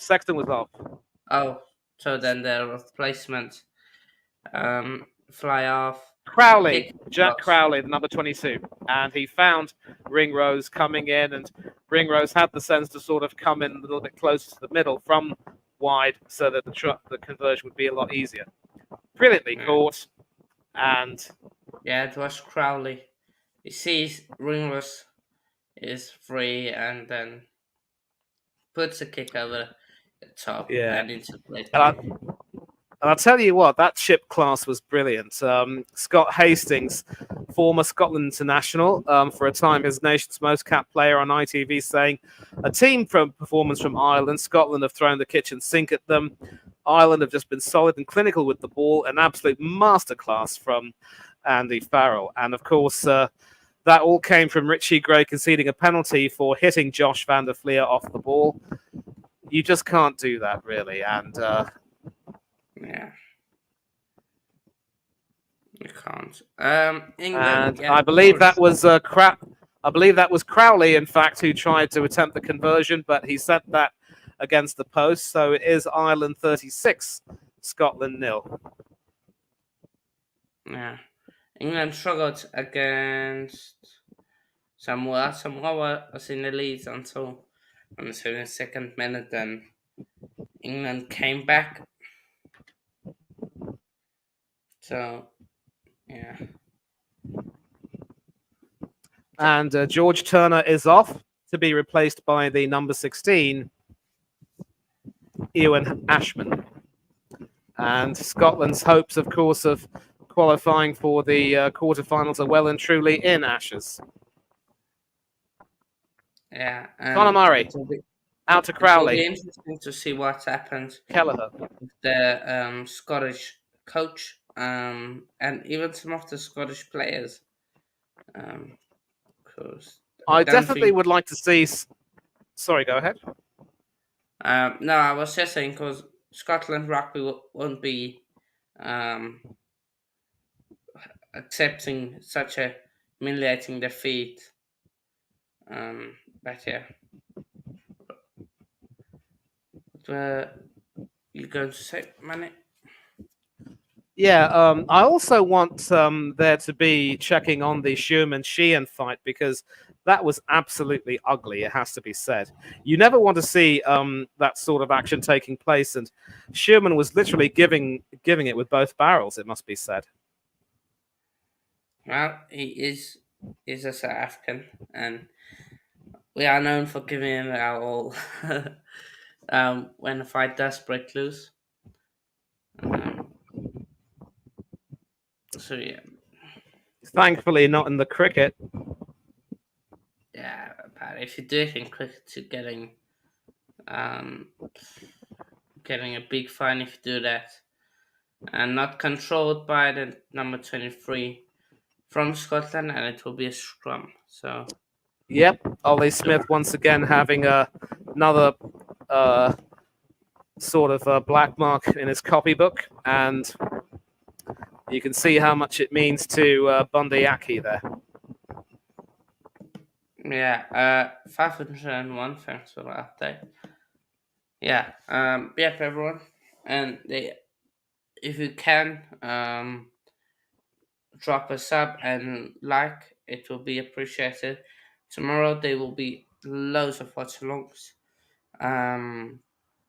cricket, football, and rugby. So all three sports to end it all off. So yeah, team stats: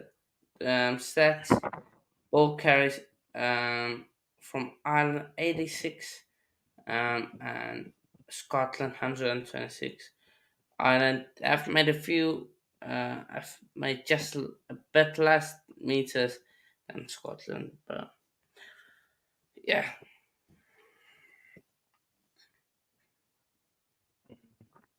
Now, I wonder why Ireland just conceded that scrum, because Murray was supposed to take that, but they've just ceded the advantage. Ireland collapsing the scrum. But an attempted kick there doesn't go well, and Ringrose should be able to gather that quite easily. Yeah. Does he kick it into touch? Nope. He kicks it straight ahead, and the awkward bounce makes it easy for Finn Russell to get a hand to that. A nice little dummy there, but taken to ground quite easily. And Scotland carrying the ball really well through Jack Dempsey. Price releasing it to how are the lads? Gray. I'm good. Hope you guys are good. Hope you are good. Matt Fagerson, brother of Xander. Ali Price releasing that. Finding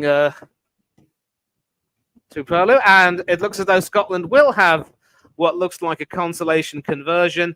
It is Ewan Ashman, the number 16, who crosses over for a try. Great piece of work over there, but you just get the feeling that it's really only academic. Well, finally use some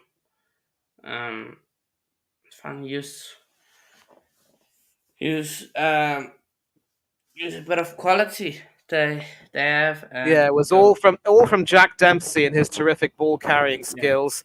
Tui Peloto, of course, also finding Ashman on his right, and Ashman left open, and easy as you like. And so also having the good sense to run it in. And Finn Russell will have his first conversion for the night. Does he get it through? Yes, he does. So Scotland managed to put some points on the board, courtesy of a Ewan Ashman try and a Finn Russell conversion. But with about 15 minutes to go, it really is too little too late. Yeah, I think it's now all about just keeping that the total respectable, I guess. Yeah. And Scotland have made another change. Rory Darg has gone off to be replaced by the replacement scrum half, Luke Crosby. So again, as with Ireland, Scotland now have two scrum halves on the field. I don't know if I see Price moving out to the wing, though. In fact, Price is the one who is still releasing the ball, so it could be that Crosby takes up. In fact, he's replaced Darge, so Crosby will take his place in the scrum. But we see another Scotland run over here, and this time it is Ali Price who crosses over. Well, two tries in quick succession. Are we seeing a Scotland revival, perhaps? Ireland have started to slack off a bit, and Scotland have taken advantage. Run this play through, Hanno. It's all yours. Great work by Ali Price. I think it's by the number 23 of Scotland. That's the dummy. And great work by the winger of Scotland to stay in field And Eric Price went over 36-14. I think we So can definitely say that the price is right. Right place, right time. And it is, of course, the number 13, Hugh Jones, who was able to do that. Mr. yeah, Jones, I'm not going to ask you if you've seen my wife because I'm not married. Ollie Smith there, taking the defence with him, seeing Price available and vacant, and then crossing through. So, could we see choice a was turning of number the 13. tables? I wouldn't go so far. I think so. Ireland going to win this. I think the margin will just be a bit lower. And yeah, good try, Scotland. And of course, Yeah. Newcastle do play with them tomorrow. That Jack could be Crowley indeed. then from the kickoff. And Scotland might have a new sense of purpose now. I wonder if I just wonder if Ireland have just gone to sleep momentarily. But Scotland have a new Yeah, I sense of think. purpose around them. That kick was a poor one, though, and Keenan is able to claim it and keep it in play. And it is with I think they just Henderson. switch off there for a bit. Yep, and so Farrow will obviously be reading his boys the riot act for that. Because you cannot afford to do that against the New Zealand team. However, we are facing the prospect of New Zealand going out because with Ireland in this sort of form, and Ireland nearly losing the ball but getting it back somehow. And Henderson once again moving into the ruck. Can Murray release it? Yes, he can. To That Jack game will be Conan. a clash for the ages. That's Ireland All Blacks game, and of course Springboks France game. This stage, I think we will be going out. I think if those go out, like that's just an awful thing. For any tournament, Yeah. especially a big country like France. And they won a penalty there, Scotland, and Russell kicked that one far past the Yep. 22-meter line. Yeah, Yeah. 22 people in here. So I I just have experience, of course, as an England fan of exiting a tournament in the group stage. It was, in fact, England's home tournament in what was, I believe, 2015, if memory serves me right. Yep. Martin Johnson was coach then. yeah, And then, of course, seen 30 people after in that here. tournament, After that tournament, of course, Eddie Jones came in and replaced Chris Robshaw as captain with Dylan Hartley. Of course, neither of those two are playing for England anymore. Neither of those two are playing rugby anymore. Yeah. So just even people in here, if you are new and haven't yet, do smash that like button and like button. It would be much appreciated. As always. But I was actually about to say about the All Blacks that we are facing the prospect of them exiting the competition because with Ireland in this sort of form, and especially if they cut out the mistakes, I don't really see New Zealand being able to, get in at them. And bear in mind, Ireland have actually had the mastery over the All Blacks in more recent times.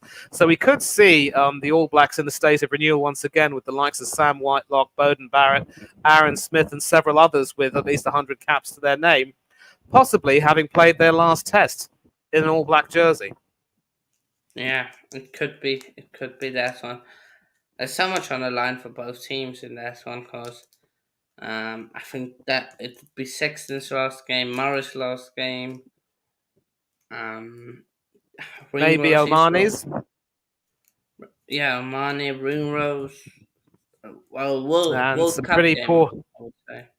pretty poor ball control there, and Ireland are able to, make the most of that by sort of caressing that over for a line out. That pass. I think it's fair to say that they've down. woken up from their slumber, and you can see an absolutely dejected-looking Jamie Ritchie there. I'm sure he would have been delighted with Scotland's two quick tries in succession, but with Ireland now obviously having woken up from that mini slumber, you just get the feeling it is too little and too late. But of course,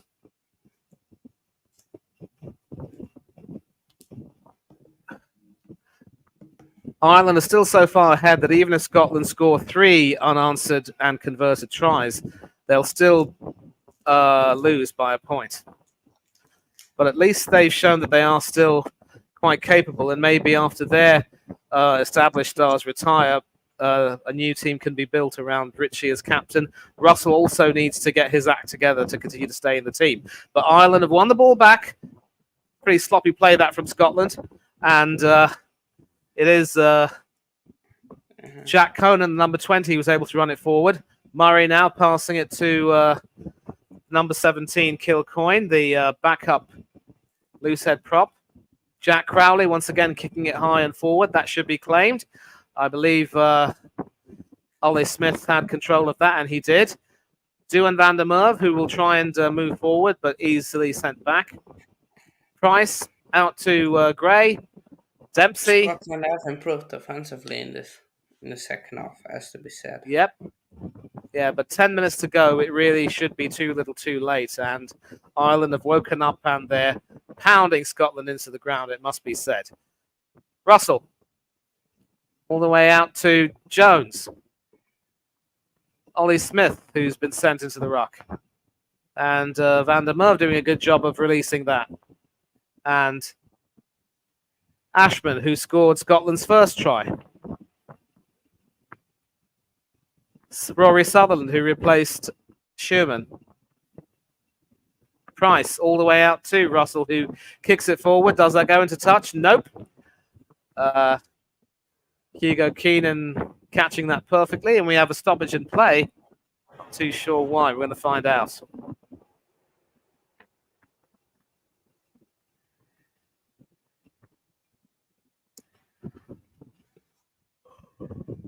Oh, no, it was free kick called. So when you catch a ball in your 22, you are allowed to call for a free kick, which is basically almost... It's hard to explain a free kick. It's just like, it's not a penalty, but it's where you can have the ball and just take a breather. Well, Keenan obviously wanted to kick that into touch, but instead it fell into Finn Russell's hands. But somehow Ireland have it back, and it is Bondiaki bundled over. Jack Crowley with the ball.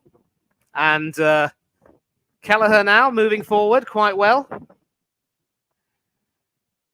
That's also released. And Ireland still have players all the way out on the side. Another chip pass, but easily claimed this time by... It is now with the Scotland number 12, Tui Peloto. I just need another Scotland try, please. I think Scotland will probably like another try to keep the score very respectful. It was a little bit like in the 95 semi-final between New Zealand and England. Jonah Lomu literally destroyed Mike Catt and company and ran themselves over for several tries. We fought back well in the second half, but it was too little too late.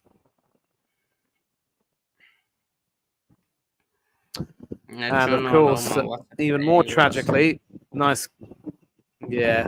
even more tragically, of course, we lost the third and fourth place playoff to France that year, while Scotland went on to win. I wonder if you've had the pleasure of seeing the film Invictus with Matt Damon and Morgan Freeman. No, I haven't. Okay, Price hooking it forward, left-footed. An awkward bounce, which sends it very close to the Irish goal line, but Crowley reclaims it, kicks that straight into, well, it's not into touch, it's sort of back in field, and Ollie Smith was able to reclaim that very well.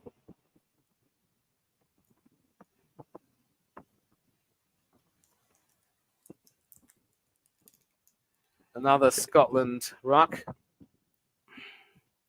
Ali Price once again trying to get it, but we see Sexton over there not looking too worried, although seeing Scotland score those two tries would have irritated him. But I think that's you and Ashman there who went to ground, and Ashman obviously has been quite effective since he came on. replacement hooker for Scotland. Good work by Gibson And- Park, stealing the ball at the breakdown. Yep, and that's Scotland's 9th penalty they've conceded all night. Crowley sending that into touch close to the Scotland 22. And with just about 5 minutes to go, 74-21. There will, of course, be a few more stoppages, some more minutes of stoppage time, especially given the shenanigans that took place not too long ago in that half. But stats tell the story. 189 tackles made, 8 dominant tackles. Ireland have just been all over Scotland tonight, and Scotland have shown some moments of quality, but their lack of experience has really told on them. And a huge maul going on right now from the line-outs.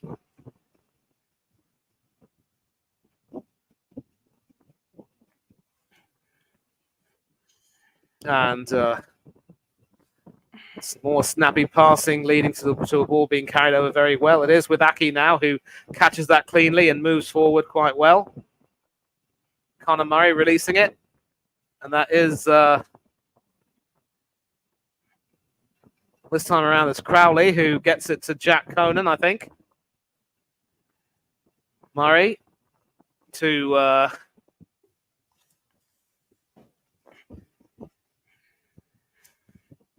Beelan, the number 18.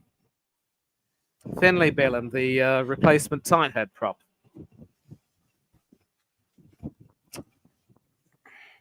And it looks as though Scotland have won this penalty, so they can release some pressure. But we've just completed 76 minutes, 4 minutes left. Stoppages as well to be added, and Scotland's campaign should be over. Yeah, it will be a scrum to Scotland. That Yeah. maul that was stopped. 24 people in yet. To make sure to normally like 30, 40.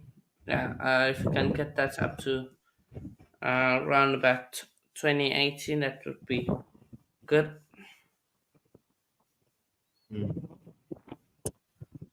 Ireland are going to have to look at their squad, obviously, because now they've qualified for the quarterfinals. They'll certainly want some of their injured players to have recovered well enough. I mentioned Mac Hansen. He did go off for McCloskey and then came back onto the field, but then went back off. So I'm assuming that he might have taken a couple of big knocks. I think the first one was a knock, and then it came off the later one. Yeah. Of course, Ireland and France will be looking to secure that to be the second Northern Hemisphere nation to win a World Cup.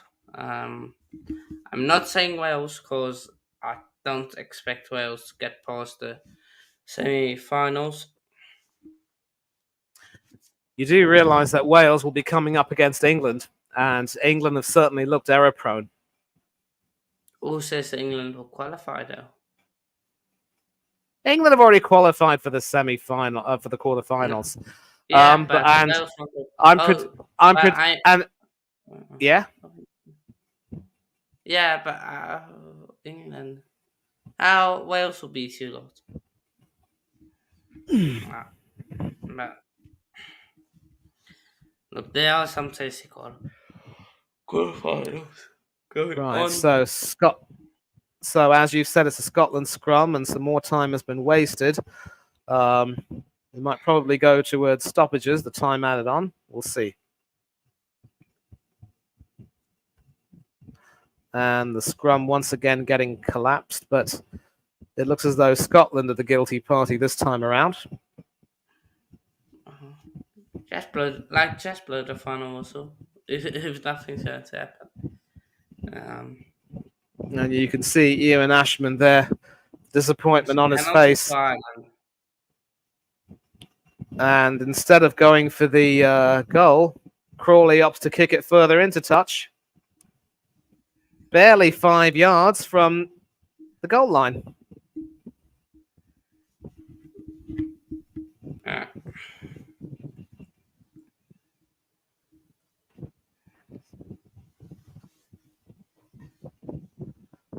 And it is Kelleher with the line out. And Ireland have won that. And we see a huge maul going on. And Ireland once again hoping to cross over for a try that could pretty much wrap this game up with a ribbon. Moving over brilliantly. And Conor Murray trying to release it. Josh Fleer.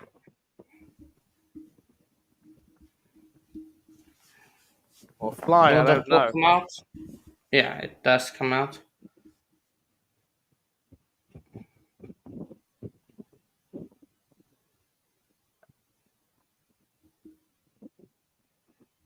Good. Into the last minute of regulation. There will be stoppages, I believe. Now, in rugby, there isn't really stoppages like in football. If the it can go over the clock as soon as there's a penalty or a knock-on or something like that. It can be kicked into touch, or the final also will be blown. Okay, but once again, we see some terrific work there from Kilcoyne. And have they crossed over? Yes, they have. Easy as you like. And thank you and have a good night. Yep. The number 18, Finlay Billam, with some rather distinctive-looking dreadlocks on a shaved side. David Beckham would be proud of that. Are they checking the try, though? I wonder what's going on here. Let's have a look. They might check just the grounding, just to make sure if it was grounded. Well, it certainly didn't look grounded to me, and I wonder if with this signal, the referee's indicating that there might have been a knock-on there. Didn't look like it to me. Referee signals knock-on in the build-up, but there was a penalty. I think a penalty, no? So yeah, and you're right in that there are no stoppages because the clock has actually stopped at 79:59. So Gibson Park's had a fine game tonight. He should be my pick for man of the match, maybe. Or at least one of them. Ringrose has also had a fine game. It's difficult to choose, really. Hugo Keenan has scored 2 tries. So many players have had fine games for the Irish. But no last-minute try for the Irish. It is a Scotland scrum, and Ali Price, of course, will take this scrum, and that should be the end of proceedings very soon. I certainly don't see Scotland going all the way from their half to score another consolation try, but Ireland have done their job professionally. Switched off for a bit, but the result was never in doubt. But Duan van der Merwe could possibly run a good length to try to get something for Scotland to... nope, Ireland have won it back. And we've now gone 40 seconds over the time limit, and that should be the end of that. That is the end of that. So as you've said, there are no stoppages because, in fact, I do remember seeing the clock stopping for some of these infringements. But full time from the Stade de France in Paris, it is Ireland. Ireland 36, Scotland 14. Yep, Ireland 36, Écosse 14, as they would say in French. And the Irish are loving it. They will be preparing and thinking about the All Blacks. They will be pretty confident after beating them last year in the what was it? International friendlies. They beat them in. So this one will also be confident, really. I reckon France take on the Box. That's a tough one. Huh? Right. And just a confirmation that the last second try from Finlay Billam was actually disallowed. It was brought back for a knock-on in the previous ruck, but it doesn't matter. Ireland gained their bonus point in the first half and added another try for good measure. Conceded a couple a bit sloppily, but 6 tries, job done for Ireland, and the Scots are on their way home. It was nice having your company. And I think there's much else. Ireland against the All Blacks confirmed, and the Springboks take on France. Those matches probably should be semi-finals and not quarter-finals. yep, But it is what it I is. still do believe that one of those four teams on that side of the draw will win the tournament. I Yeah. don't think Wales quite have it together despite their resurgence. England clearly have a lot of work to do. Whoever qualifies as runners up from those two pools, whether it's Fiji or Australia or Argentina and Japan, um, they're certainly going to have their work cut out when they, face their opponents in the quarterfinals. And I do know that Australia can technically go through, but I can't see it happening. I also want to pay tribute to a Fijian player who has made the decision to stay on with his team despite the sad demise of his son. And I'm going to sort of get the name in a minute. Yeah, I know you also know.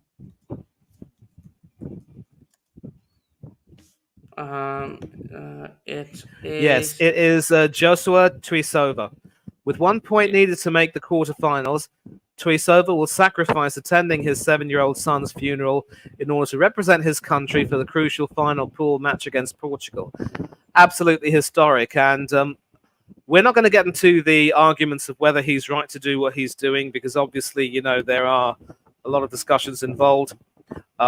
We do pray for peace for his family.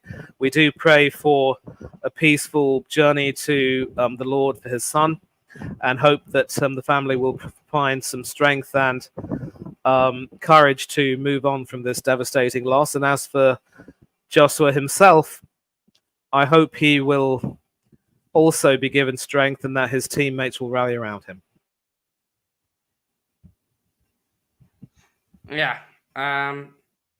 Tough decision he had to make, but I think his teammates will be backing him and saying thank you for staying on, and they will hopefully win that game against Portugal for him. Of course, if they lose that game, they could be out of the World Cup. So yeah. And here's the thing, though. I mean, Portugal have also looked quite impressive, and they certainly gave Wales a decent run for their money. But Fiji, of course, are a team which obviously has had a lot of its players over the years make their name as sevens greats. I do remember seeing the likes of Wasale Serevi and a guy named Vunibaka, really doing great things for that team in the sevens. But for the most part, over the years, they've not quite been able to translate that excellence into the 15-man game, but they have improved since then. And so I don't know if you've seen Fiji play in this tournament already. What is it that you like about their game? I think the thing I like the most about Fiji is they can play. They can play the running rugby, expensive offload and flair, but I can also do the dirty work. As we saw against Australia, where they basically just used their kicking game to win that game. Went to the polls when they did, and just overall game they're really good. But I can the best thing about them is that flair that they possess. So yeah. Wonderful, wonderful. So I'm actually looking forward to hearing about them beating Portugal and knocking Eddie Jones and his boys out. I realize it sounds harsh, but if you aren't quite able to get a result against Fiji and you end the group stage with a negative points difference, especially with some of the rugby that you played not being up to scratch, I'm sorry, but as harsh as it sounds, you don't deserve to be in the quarterfinals. Yeah. The just want to see points difference. Fiji are beating Australian points difference. So Fiji just need a point from the game. So even if they lose, they just don't need to lose by more than 11. Um, if to like go through because they should have points difference wise. They should be good, but Fiji, Australian Portuguese fans, were hoping Portugal can win, and won by 12 points, something like that, and sub Fiji getting a bonus point. Even sub Fiji getting 4 tries. So, but we'll see what happens in that game tomorrow. But I think we'll wrap it up here. We'll give Manny time to shout out his socials. Yeah, first of all, thanks a lot for arranging the stream, Hanno, and thanks for letting me take charge of the first half. And it was good to have you coming on for the second. Thanks a lot to everyone in the chat who came in and also kept me company. The people's voices in the chat. You'll never beat the Irish. Nicely said. And socials, you can catch me on Instagram and Threads at Manny Thangadurai 1981 and on Twitter at Thangadurai 1981. And you can catch me almost here, there, and everywhere on YouTube. I don't know if I'll be able to make the India-Australia watch-along tomorrow, but I will obviously, I think I will be out at the time getting some work done, but I will certainly look to catch the highlights of that. And of course, tomorrow, Arsenal and Manchester City are playing. Can't miss that by any means. But I've enjoyed bringing coverage of the Rugby World Cup to you along with Hanno as part of this initiative. And I'm glad that thanks to the wonderful people at Sony Sports, I've been able to watch the tournament this time around. So thanks a lot to all of you once again for joining in. And I hope to see you all again soon. But until then, take care of yourselves and stay happy and stay safe and enjoy the rest of your weekend and don't do anything that Mr. Trollope and I wouldn't do. For now, though, it is farewell to thee and goodbye and good night and God bless to each and every one of you. Cheers. We are the Irish. Manny, put on your Irish accent for that. Yeah, well, never beat the Irish. I can't do that. I mean, you've got to get in touch with Del Boy and Kyle. But he's already subbed to you, and he's written something in Gaelic which I can't even get. My Gaelic is non-existent. He was at Carlisle versus Bolton today, and Carlisle slapped up Bolton. 3-1 Carlisle. That was unexpected because I think Bolton Carlisle aren't doing the best in League Two. So that was a surprise. I saw that result. Yeah, Carl. Before that one, they were just were close to the relegation, so now they have given them some space. And Bolton, they were around the playoff spot. So yeah, they will come from Carl. So yeah, but yeah, thanks for the sub. And yeah, like Manny said, there will be India versus Australia cricket watchalong tomorrow, and then also we will have one of the 2 p.m. UK time kickoffs. We'll still decide that, and then probably do Portugal against Fiji. Do that one, but yeah, so some good games all round in all the sports going on. So yeah, yeah, I heard you guys were like 5,000 that went to Bolton. So fair play. But yeah, we'll wrap it up here. As for my socials, it is Instagram _coach corner, Twitter 170-830030, or just search Coach Corner and you will find it. And then TikTok Coach Corner 1. So yeah, see you all tomorrow, people. Stay safe. Have a good night's rest, or if it's morning with you, have a good day. Hey, and we'll see you all. Peace out.